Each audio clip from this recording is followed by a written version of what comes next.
kita lihat pada waktu murid-muridnya telah disiapkan oleh Tuhan dengan berbagai kelengkapan-kelengkapan yang dirasa oleh Tuhan sudah cukup, maka Tuhan mengingatkan murid-muridnya, ya, dan sekaligus ini adalah apa yang Tuhan ingin untuk kita juga sebagai murid-murid Tuhan, sebagai gereja Tuhan untuk laksanakan. Lihatlah sekelilingmu, pandanglah ladang-ladang yang sudah menguning dan matang untuk dituai. Jadi Tuhan kemudian memberikan arah tugas pelayanan yang harus dilakukan, dikerjakan oleh mereka yang telah diperlengkapi oleh Tuhan, supaya kita bisa mengangkat mata kita bisa melihat ke ladang, yaitu dunia, supaya kita dapat melaksanakan apa yang menjadi tanggung jawab utama sebagai umat Tuhan, sebagai orang-orang percaya yang telah ditebus oleh Yesus Kristus sebagai anak domba Allah itu. Nah, kalau kita berbicara tentang misi Tuhan, maka memang misi Tuhan, Yesus sendiri datang ke dalam dunia itu memang mengemban sebuah misi besar. Dan misi yang diemban oleh Tuhan Yesus itu adalah mencari dan menemukan yang terhilang. Bahkan dari awal pada waktu manusia jatuh dalam dosa, kita ketahui bahwa Tuhan yang langsung datang dan mencari mereka yang sedang berada dalam keadaan ketakutan dan bersembunyi. Dan dia datang memanggil Adam. Adam yang sudah jatuh dalam dosa itu telah bersembunyi, tapi Tuhan mencari akan Adam. Dia ingin membangun kembali hubungannya yang telah putus akibat dosa. Jadi terhilang, diharapkan untuk bisa kembali. Itu yang kita kenal, apa yang Tuhan lakukan dalam Kejadian pasal 3 setelah manusia jatuh dalam dosa. Dia datang ke Taman Eden dan dia bertanya, Adam, di manakah engkau? Sebenarnya memang kalau kita memahami tentang siapa itu Tuhan, maka kita memang menyadari bahwa kita sedang berhadapan dengan Tuhan yang maha besar, maha kuasa, yang maha tahu dan maha hadir. Jadi tidak mungkin dia tidak tahu di mana Adam pada waktu itu dan Hawa. Tetapi dia ingin supaya manusia itu menyadari bahwa mereka sudah berada dalam posisi yang tidak seperti semula, sudah terhilang. Dan Tuhan datang untuk memberitahukan kepada mereka bahwa mereka itu perlu kembali kepada Tuhan dengan apa yang seharusnya mereka lakukan. Yang paling utama di sini adalah dari awal misi dari Tuhan itu adalah mencari dan menemukan yang terhilang. Seperti pernyataan di dalam Lukas pasal 19 ayat 10, Yesus pada waktu dia datang ke dalam dunia, dia diutus di dalam dunia dalam misi ilahi. Itu ditegaskan di sana, dia sebagai anak manusia datang untuk mencari dan menyelamatkan yang hilang. Dia datang untuk mencari dan menyelamatkan. Nah, ada banyak kali kita merasa sudah puas dengan keselamatan yang kita telah terima. Kita pikir bahwa itu adalah anugerah kasih karunia yang sangat besar dan kita itu aman dalam kehidupan kita. Pasti kita akan masuk dalam kerajaan surga. Tetapi Tuhan menyelamatkan kita supaya juga menjadi suaranya untuk mencari Adam-Adam atau manusia-manusia yang banyak yang sudah terhilang. Supaya mereka tahu bahwa mereka itu tidak berada pada posisi yang tepat dan benar. Telah dirasuki, dikuasai oleh dosa dan pasti akan binasa. Kalau kita juga baca seterusnya di dalam pernyataan yang Yesus sampaikan,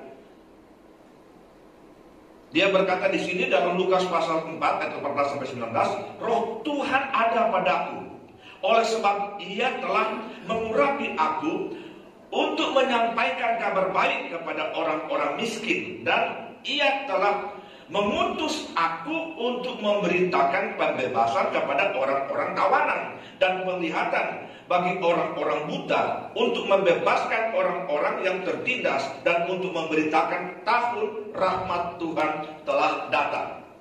Nah, Yesus dia datang ke dalam dunia dalam satu misi besar seperti ini.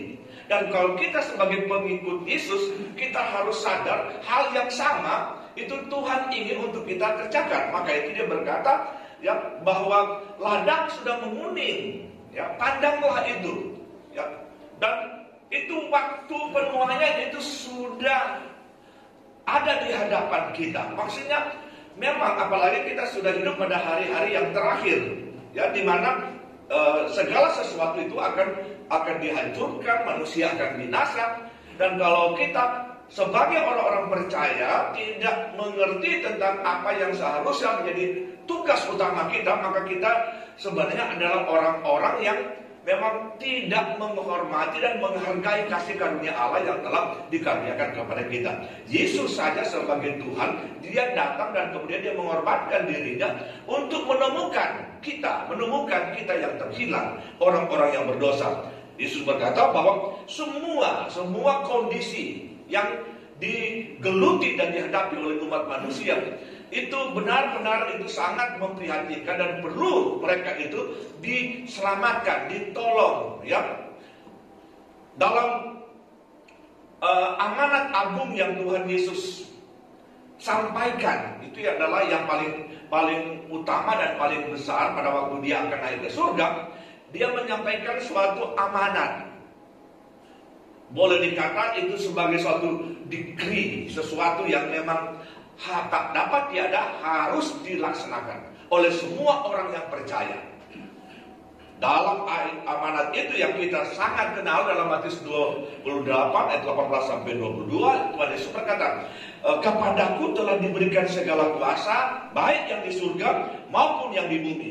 Karena itu pergilah, jadikanlah sekalian bangsa itu muridku, dan baptislah mereka dalam nama Bapa dan Anak dan Roh Kudus, dan ajarlah mereka melakukan segala sesuatu yang telah kuperintahkan kepadamu. Dan ketahuilah, aku menyertai kamu sampai pada kesudahan Allah.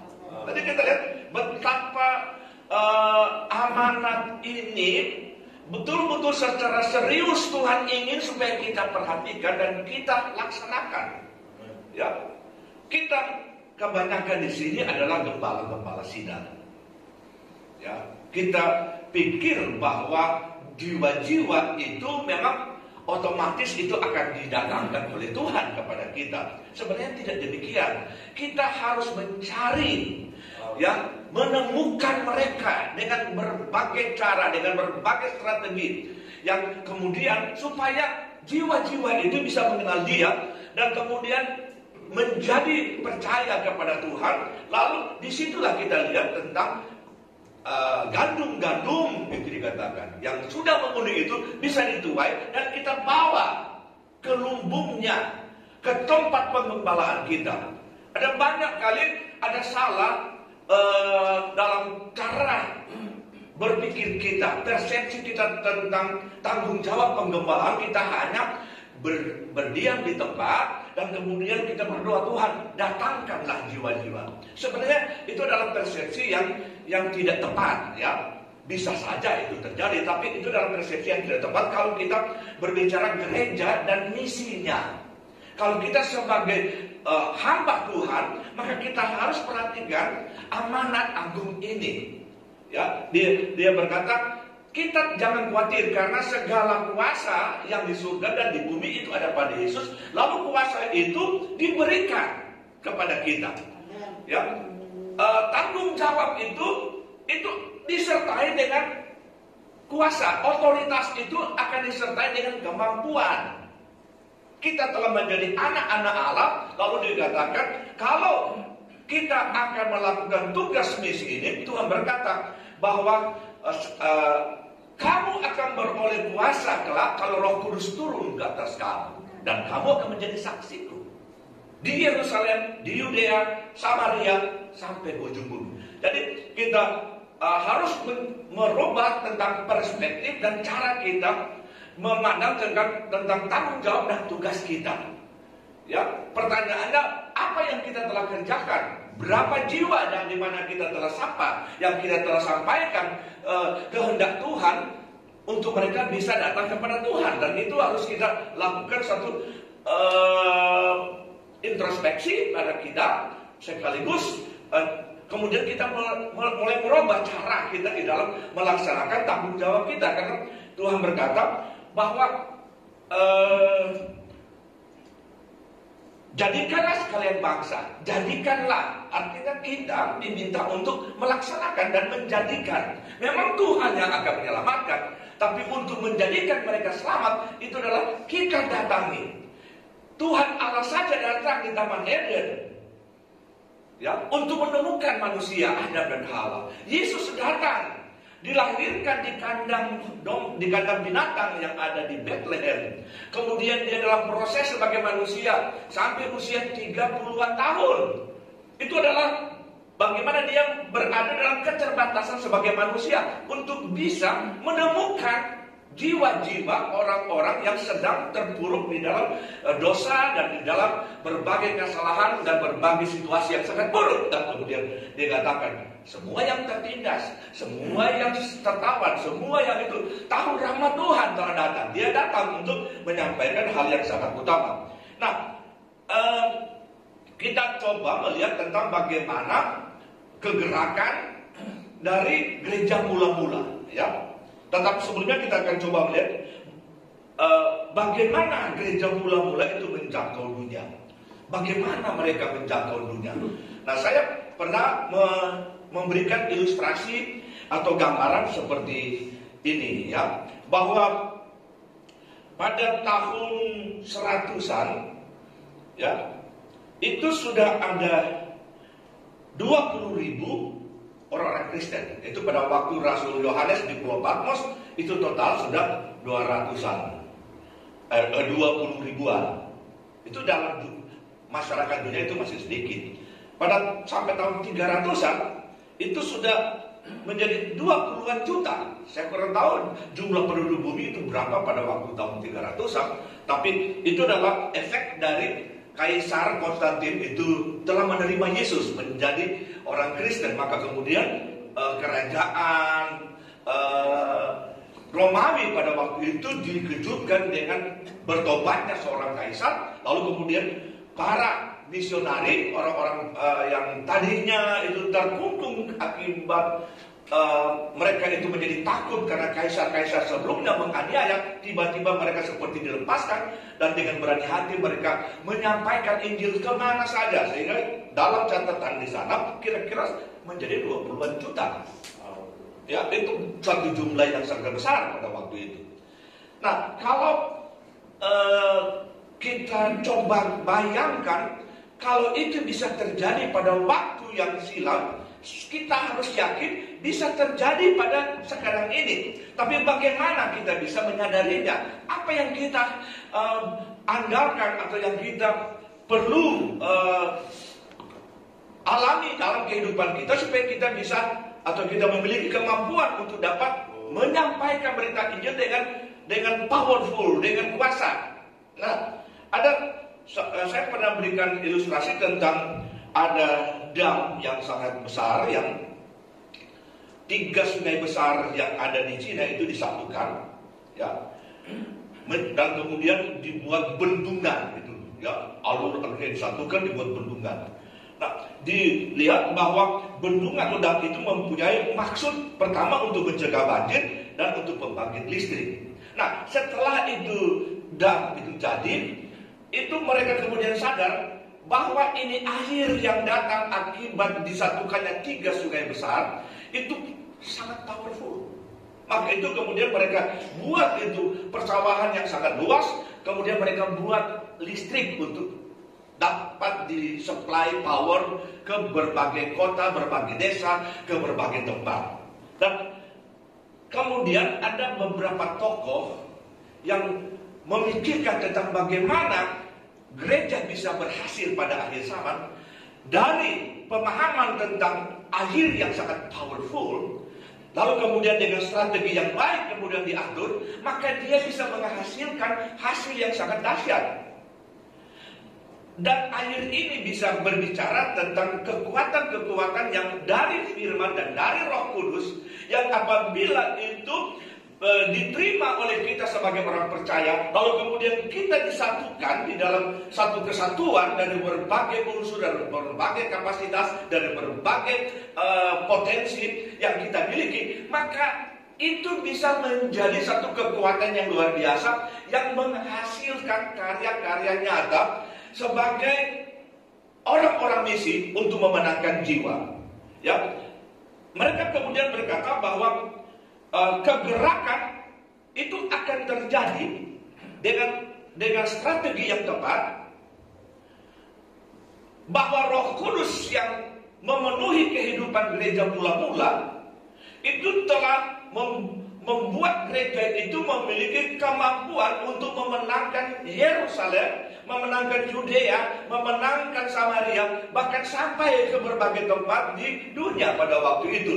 Sehingga dari 20.000 menjadi 20 juta menjadi 20.000 menjadi 20 juta.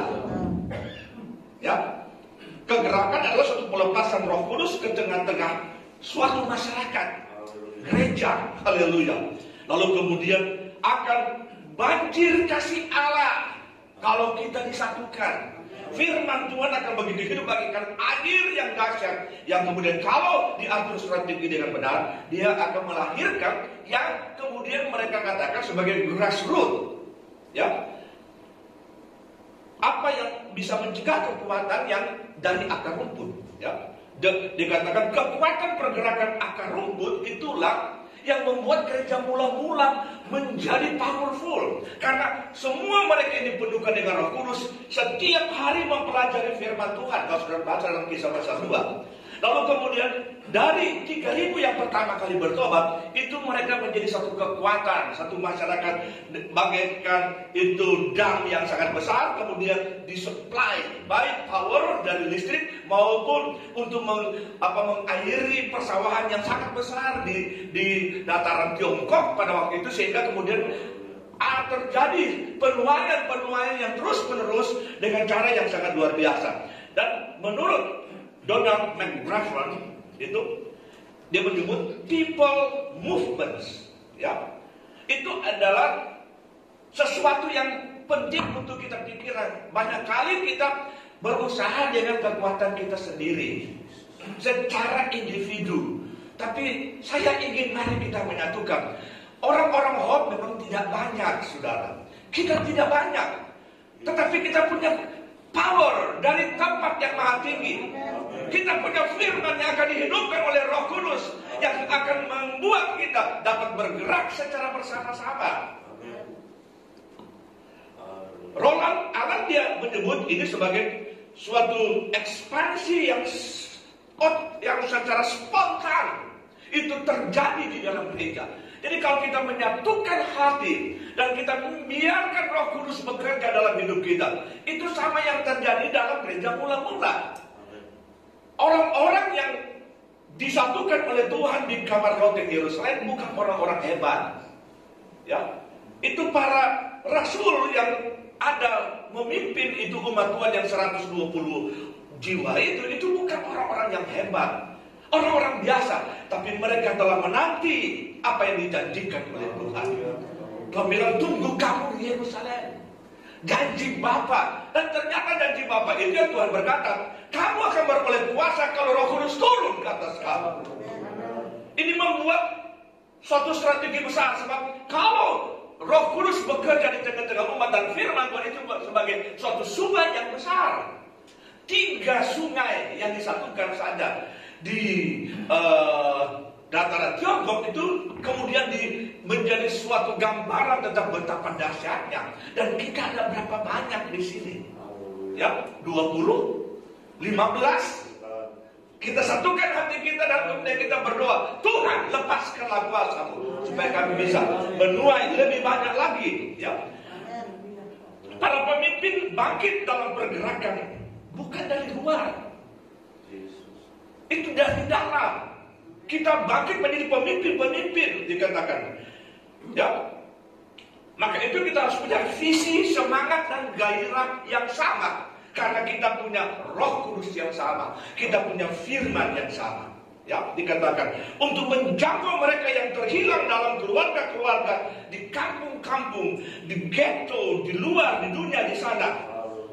Haleluya, kita membutuhkan visi yang jelas, dan kemudian kita luaskan Roh Kudus bekerja. Saya percaya pertumbuhan itu otomatis akan terjadi.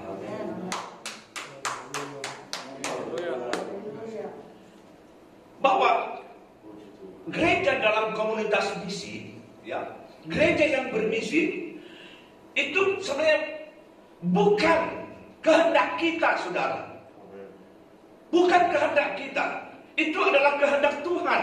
Tuhan ingin supaya kita melakukan misi atau penyelamatan jiwa sebagai para penuai dan kemudian menuai yang sudah menguning itu.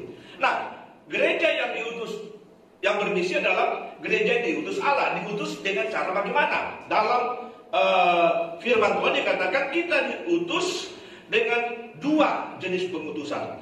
Pengutusan pertama adalah hukum agung.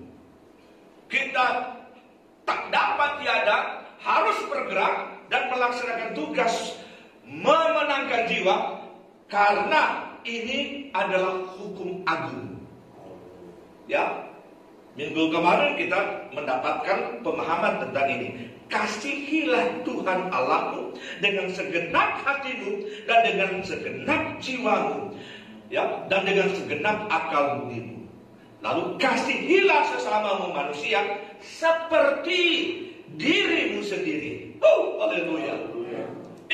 Ini dahsyat ini. Kalau kita berkata kita sangat mengasihi Allah, itu mempunyai suatu hubungan dengan misi. Kita harus juga mengasihi. Kita aplikasikan, kita lakukan itu dengan mengasihi sesamamu manusia.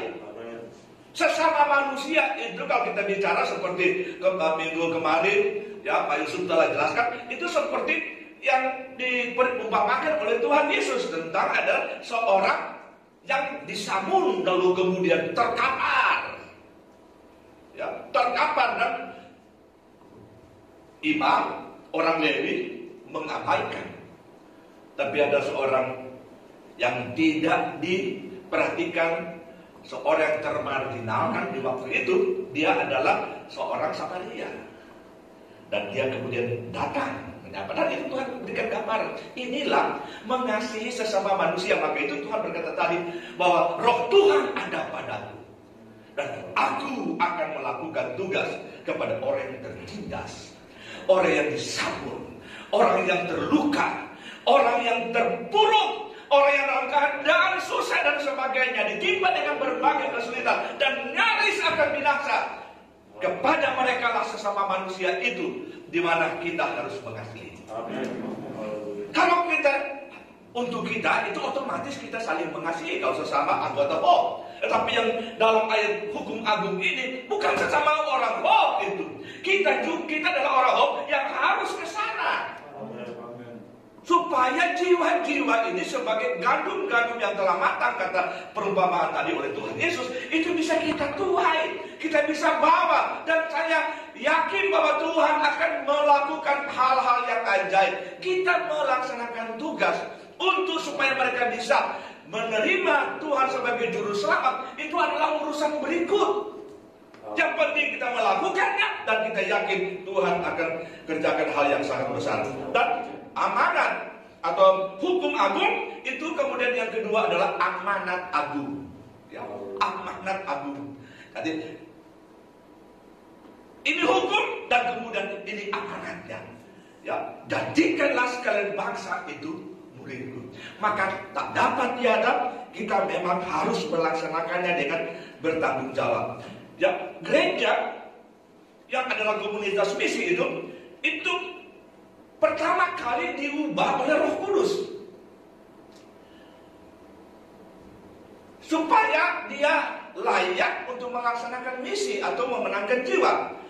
Di dalam Kisah Para Rasul 15 ayat 8 sampai 9 itu kata ayat ini, dan Allah yang mengenal hati manusia telah menyatakan kehendaknya untuk menerima mereka, sebab Ia mengaruniakan Roh Kudus juga kepada mereka sama seperti kita, dan Ia sama sekali tidak mengadakan perbedaan antara kita dengan mereka sesudah Ia menyucikan hati mereka oleh iman. Hati mereka dikuduskan oleh iman. Maka itu kemudian Roh Kudus tercurah lagi kepada mereka. Ini pertanggungjawaban dari Rasul Petrus ke sidang gereja-gereja yang ada di dunia pada waktu itu yang terjadi di Yerusalem. Itu Kisah pasal 15. Dan kemudian Rasul Petrus bilang, ini orang-orang yang dianggap orang-orang Yunani asal Yunani. Itu contohnya pada waktu di rumah Cornelius. Mereka punya hati telah dikuduskan. Iman mereka kemudian menyala. Mereka undang Petrus untuk datang berbicara lagi kepada mereka. Tiba-tiba Roh Kudus turun dan tercurah. Sama seperti yang dialami oleh murid-murid di kamar Loten Yerusalem. Sama. Apa yang dialami oleh murid-murid pada waktu dulu, yang juga dialami oleh orang-orang di rumah Cornelius, itu yang telah membangkitkan satu kegerakan besar yang telah memenangkan begitu banyak jiwa. Itu kemudian apa yang terjadi itu terulang kembali pada tahun 1901, 02 dan seterusnya, tentang bagaimana Roh Kudus bekerja kepada sekelompok kecil dari orang-orang percaya. Ternyata mereka menjadi misionari yang sangat dahsyat, pergi ke berbagai penjuru dunia. Ya, John Wesley itu kemudian meminta supaya umat Tuhan dikuduskan, supaya hidup mereka pulih dan bertobat, dan Roh Kudus bekerja menjadi orang-orang misioner. Sehingga setelah tahun 1900 terjadi pergerakan rohani yang besar, banyak jiwa dituai. Dan gereja Pentakosta di Indonesia itu adalah hasil dari satu pergerakan misi yang dari Seattle itu adalah bersumber dari Asusastri itu, dan kemudian kita menjadi orang percaya. Kalau itu pernah terjadi dan kemudian mengembangkan gereja-gereja menjadi begitu besar, apakah tidak bisa kita alami dalam kehidupan kita?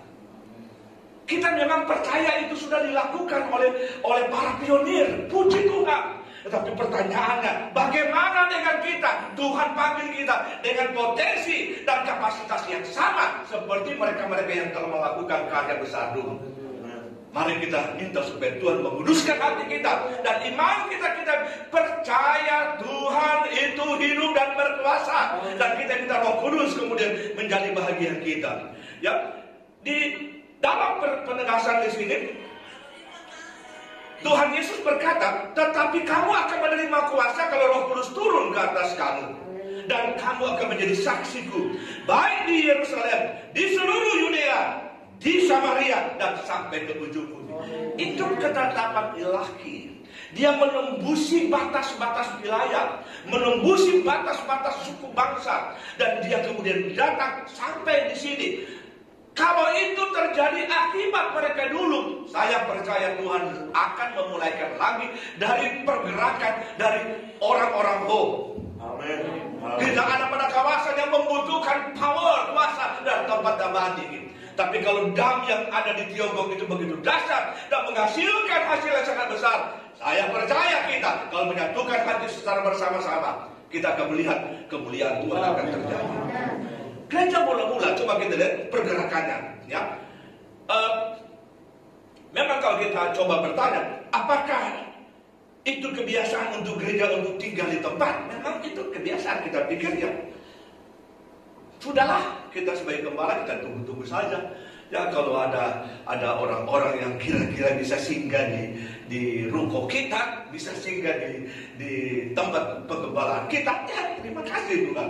Tapi menurut apa yang saya sampaikan di sini, bahwa bukan ya itu Tuhan bukan begitu. Tuhan memang telah berkati kita, tapi Tuhan bilang pergi. Amin. Tuhan tidak bilang tinggallah kamu di Yerusalem, tapi Tuhan bilang pergilah, jadikan sekalian bangsa. Haleluya.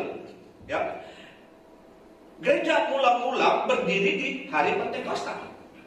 Pertobatan jiwa-jiwa dan penginjilan dengan kuasa yang luar biasa menjadikan suatu penggembalaan yang sangat bagus di Yerusalem. Ya, itu yang kita bisa lihat yang terjadi pada Kisah Rasul, ya, pasal 8, ya, 1 ayat 8. Tetapi pada kisah pasal 8, akibat penganiayaan pada gereja yang sudah senang, sudah menjadi gereja mega church di Yerusalem, bukan main. Itu 3.000, 5.000, 10.000 itu sudah banyak. Ya. Dan di kisah pasal 8 terjadi sesuatu yang dahsyat. Murid-murid dikejar. Orang-orang percaya diintimidasi. Akibatnya banyak orang-orang Kristen dari Yerusalem tinggalkan Yerusalem dan mereka berangkat keluar. Ya, mereka berangkat keluar dan dicatat di dalam Kisah 8. Sementara mereka berjalan dari desa ke kota, mereka memberitakan Injil. Jadi ada karya Tuhan seperti meluaskan sesuatu yang sangat buruk yang kita kemudian disadarkan.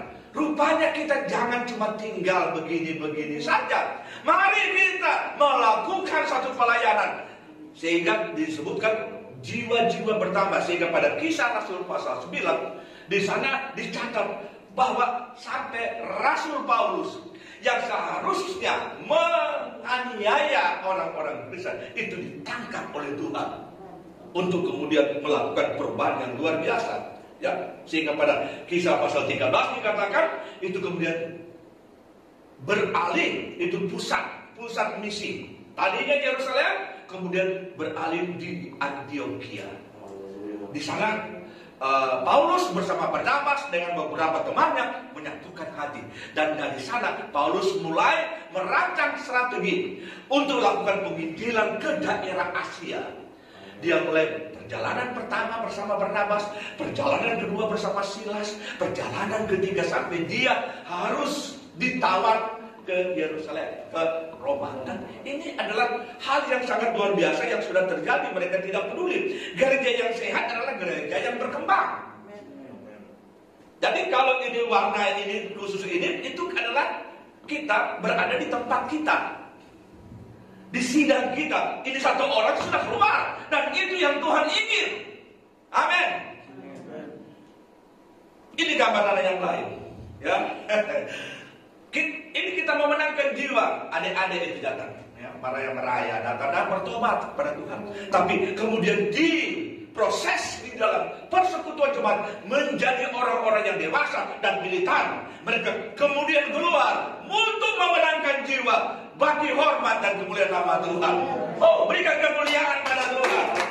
Kita adalah gereja yang seharusnya kita tahu apa yang harus kita kerjakan, bukan cuma tinggal di tempat. Tetapi kalau kita dipercayakan oleh Tuhan jemaat, mari kita proses jemaat itu, dan kemudian kita arahkan mereka kepada pelayanan keluar. Bahwa ladang itu telah menguning. Haleluya. Siapa yang akan menuai? Kita bisa langsung menuai, tapi kita juga bisa memproses jemaat supaya kemudian mereka itu menjadi orang-orang yang sama seperti ini, keluar untuk menjadi saksi bagi hormat dan kemuliaan nama Tuhan. Mari kita bangkit berdiri bersama-sama. Haleluya. Terima kasih Tuhan.